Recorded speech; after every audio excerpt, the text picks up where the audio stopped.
মারে এবং তিনি অনেক অশ্লীল কথা বলে ক্লাসের ভিতরে।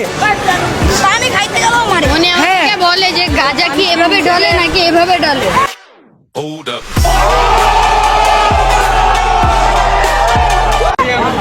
একজন শিক্ষক হয়ে শিক্ষার্থীদেরকে এভাবে কিভাবে শিখায় এগুলো? তিনি ট্যাগ না করলে কালকে আমরা ক্লাস করব না, স্কুলে তালা মারবো আমরা। এই পদত্যাগ না করলে পরীক্ষা বাতিল করে দেব আমরা। আমাদের ছিল না, আমরা ছাত্র দল।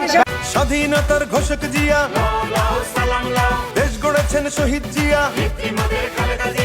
আমাকে একদিন এই ঘাড়ে এখানে মারছে, আমি 3 দিন জ্বরে উঠতে পারি নাই।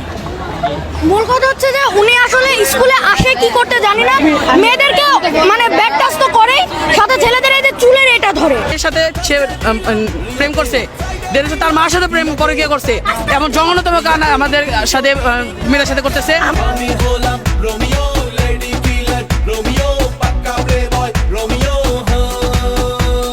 কথা বলে সে কোনোদিনও, প্রত্যেকটা মেয়ে বলছে কোনোদিন হাদিসের কথা বলে না, কিন্তু আজকে এসে এখানে সে হাদিসের কথা বলছে। টিচার হিসাবে একজন কলঙ্ক। পদত্যাগ যদি না করে তাহলে কি করবে?